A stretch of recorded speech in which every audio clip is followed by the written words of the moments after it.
Page 55, English Minuet. Well, you can guess what the time signature is. If it's a minuet or a waltz, it'll be in 3/4 time. At the top of the page, they talk about the treble C pentascale. Remember, penta means 5, so a pentascale is simply a 5-note scale. Anywhere, could be anywhere. They're saying C. Well, that's going to tell us then that C is the bottom note. Don't know what C, could be any C. Pentascale, pentascale, pentascale, pentascale. They're all over. The music tells us which one. And in this one, we're using that new C. That's C, and we're coming up here. And now you got these notes to learn. Well, just memorize. Do the best you can and memorize them as soon as you can. They go up. So it's C, D, E, F, G. Just memorize them as best you can. I mean, the C and the E are part of face. That's the F-A-C-E thing you did. And every good boy does fine. That's the D and the F. And the G, you just have to remember, is sitting on top of the line. We use these in this piece, I reckon. So let's look it over. It's 2 lines long with a repeat, so it's 4 lines long. Treble and bass clef, 3/4 time. It's a minuet, makes sense. Quarter notes, dotted half notes, eighth notes. We'll deal with all of that. Starting with the right hand. I'm going to take it one hand at a time because the hands are doing different things. The right hand is up here on this pentascale, and we're going to play these notes. These, and then go down to the last 2 measures where the 8 notes are. 1 and 2 and 1 and 2 and 3. You need to repeat that.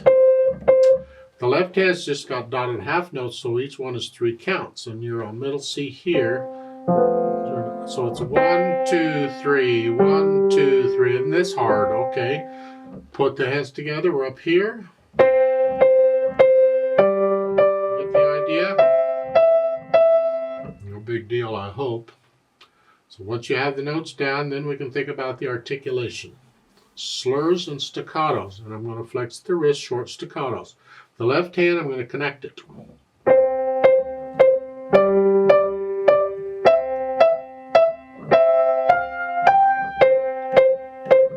Then dynamics, F-P. You don't need the on repeat. That's not part of it. That's just they've added that to help you.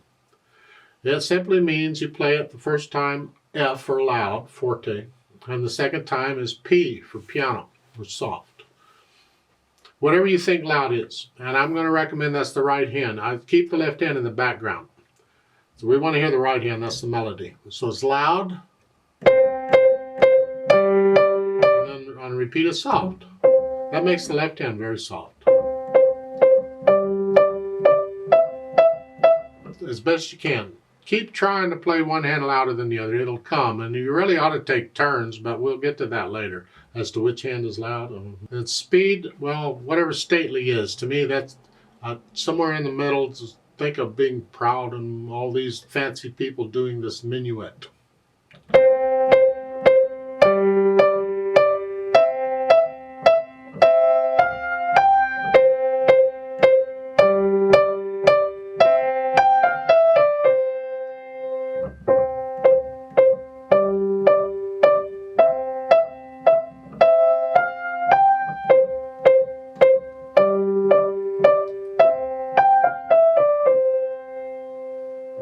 Look at the composer's name and when they lived. This is a very old minuet, back when minuets were still pretty popular. Yeah. Let's play it together slowly. Make sure you have all the right notes and rhythms and all. I'm not going to do any dynamics. I'll give us 3 counts and we are going to do the repeat. 1, ready, go.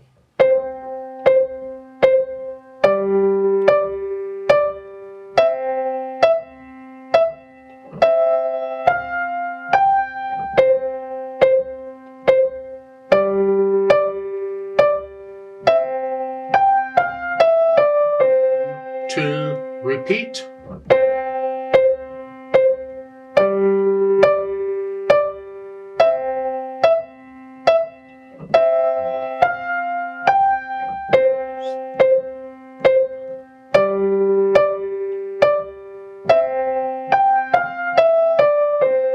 2, 3, off. There's a duet at the bottom of the page for this. I'd like to do that. And you play what you just played. You'll speed it up a little bit. And I need you to go up an octave on the keyboard again. Just typical what we've been doing. Just pretend middle C goes up here and is up here. So instead of here, you're up here. You play it all up here. I'll give us 3 counts. 1, ready, go.